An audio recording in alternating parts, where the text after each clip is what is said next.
Okay, so the next thing I'm going to do now is actually, I'm probably going to...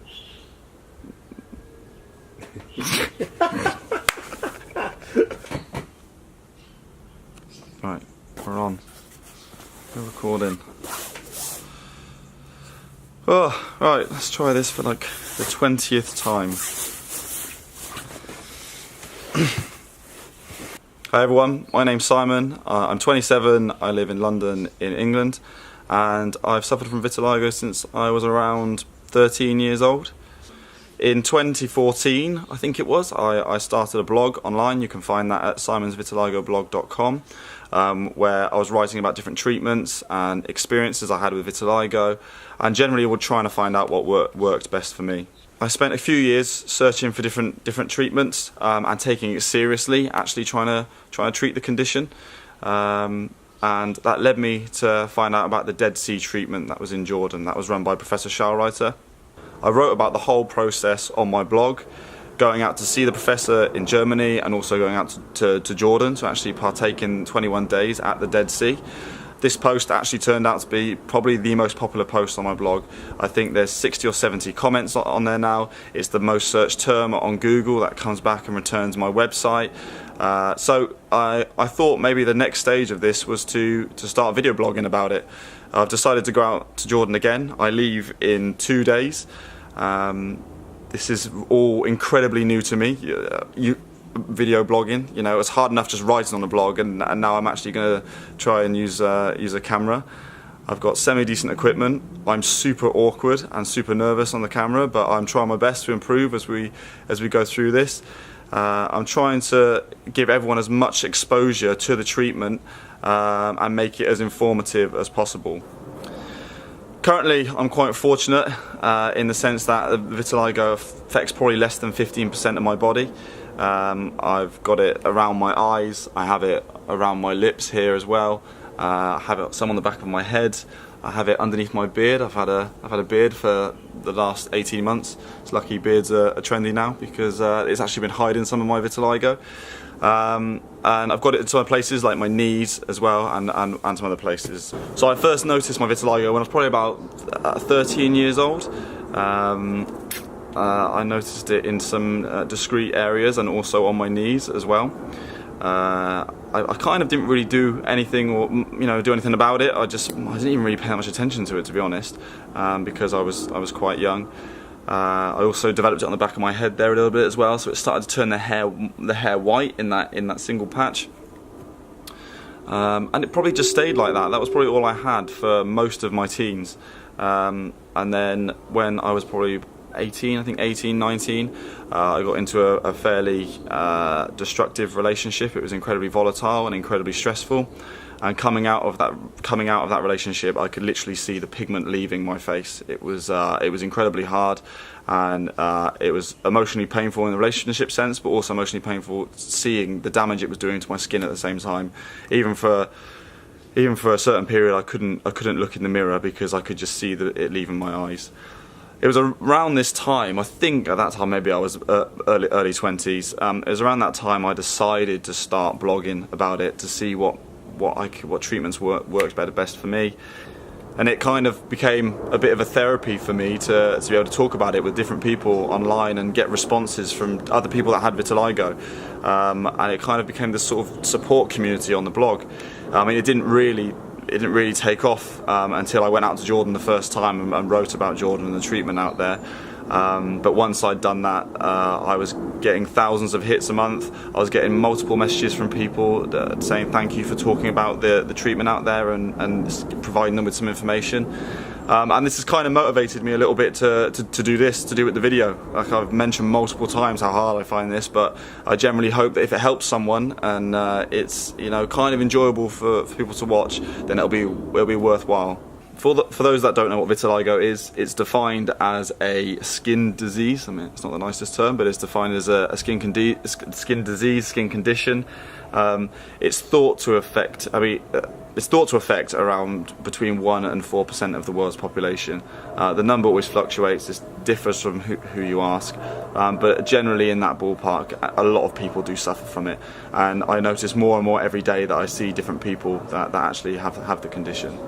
So it's more widespread than people think. But I'm sure many would agree that there's still a job to be done to educate those exactly on what the condition is, and that you can't catch it. It's not contagious. There are a few common theories around vitiligo.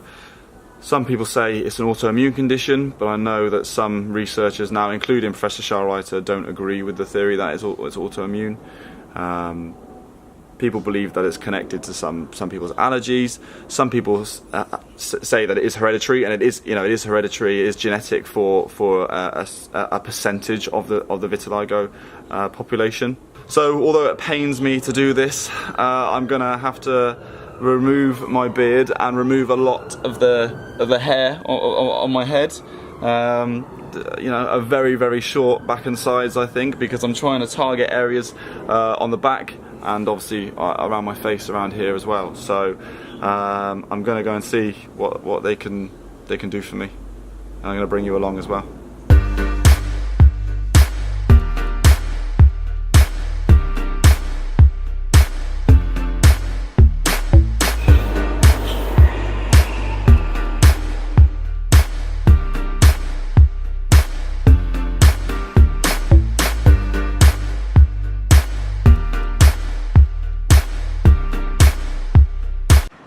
It's working. Yeah. Oh. So, people that were mental walking around with this. why? For anyone that can't see, this camera's actually pretty big. Mate, it's an amazing camera. Yeah. You can't swear in all the videos, mate. Why? Because I have to bleep it out, aren't I? Alright, mum. Cough. So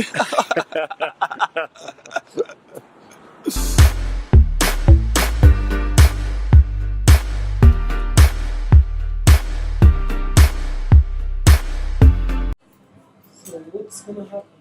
Are you gonna see a skin treatment? What? Yeah, what, in Jordan? Yeah. Yeah, so What is that? it's the skin condition is called vitiligo. Have you ever seen it? So famously, Michael Jackson had it. But it's where essentially where you lose pigment in the skin. So you see like little white patches or big white patches on depending on how bad you got it. Okay. But you might have seen it On before. the body, right? Yeah, on the body. Yeah. Yeah. It's actually quite common. Yeah, You can't really see it that well on me because I'm quite white, so it's not that obvious.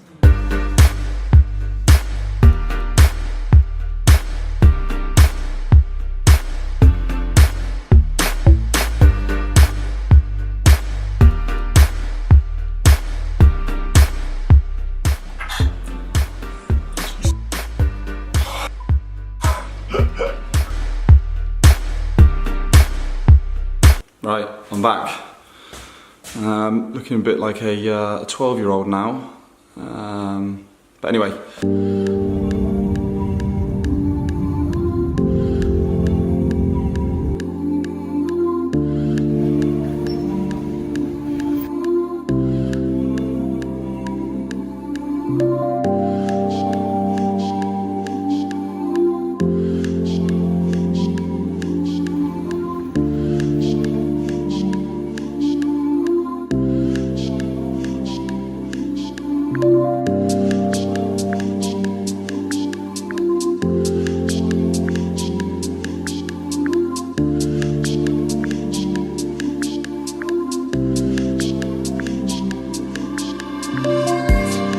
Right, I've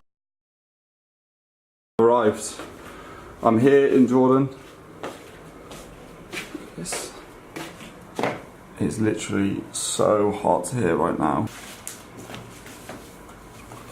Yeah, so I arrived into Jordan last night. This is the first morning that I'm here. I got into Jordan about 12 Jordanian time, which is like 10 UK time, and there was problems getting off the plane initially. They couldn't get the thing onto the door to be able to let people off, so we were stuck on there for about half an hour, and then I got stuck in security going through customs because they confiscated my drone. So I brought a drone with me to do some filming because I thought it'd be quite good to do some like aerial shots so that people could see what beautiful place Jordan is. But unfortunately, I I don't know why I didn't check this previously, because obviously Jordan's quite sensitive around the surrounding countries and areas and stuff, but apparently you need a permit to be able to fly a drone in Jordan. So Customs seized my drone. I've got to apply for this permit and then see if I can go back there and get it. If I can get the permit, the permission to fly it, then I can go back there early and pick it up.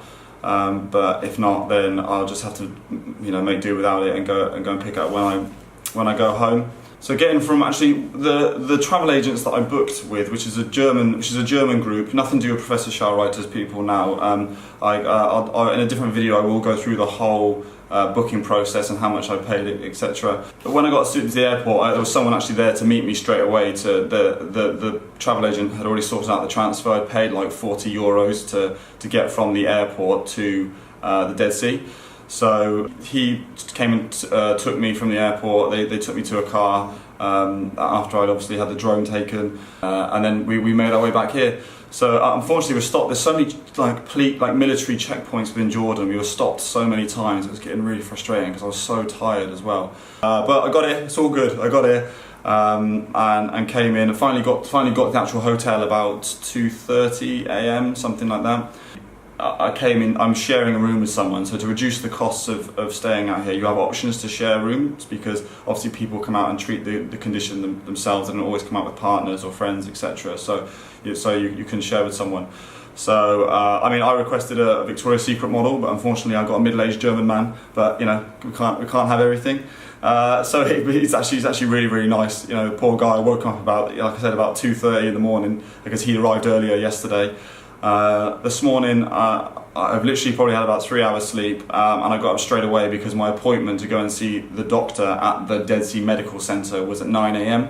So I'll talk a little bit about in another video. I'll talk a little bit about how he tells you to do the treatments here, because there are some differences between what he says and what Professor Schallreuter says as well. I'm just having as soon as I came here, I just had a really, really good feeling to be back in Jordan. Like, this place is just amazing. There is something about it here. The people are just so friendly. Everyone's so polite. I forgot literally how many flies there are out here. That's the only thing. As soon as I step outside, I get attacked by flies. But apart from that, it's really, really good. It's good to be here. I'm excited to make some more videos so that everyone can see what it's like. Hopefully I'll start getting better at doing some of this vlogging thing. I'm getting a little bit more used to doing the camera now and stuff. Hopefully, if I can get the drone back, that'd be amazing if I can get some aerial shots of where we are, because it's just such an amazing place. But I have a lot of things planned, and I'm here for 25 days as well, so I'm here for slightly longer than last time. So I'm really hoping everyone's going to enjoy what I put out there. If you have any questions or anything, then please ask them. I'm thinking about doing different videos around exactly what the treatment is, what the differences are to Professor Schallreuter's treatment, and try and do some more tourism things as well. Last time I was here, I did a few touristy things, but not as much as I'd like to have done. So now I'm definitely going to take the opportunity while I'm here to do more and see more of Amman as a city, and go out and see Wadi Rum and to the desert, and do maybe quad biking and scuba diving and things like that. These things that I've never really done in my life. So I'm really excited to do them. I'm really, really fortunate. I'm aware that a lot of people can't come out here and do these treatments and afford to. I'm very, very fortunate that I have a job that allows me to come and do these things. So I'm hoping that I can share these experiences with you. So I'm actually thinking, the way I've shot this now, that this will be, although it's the morning, this will be the end of the first video. And yeah, I'll see you next time.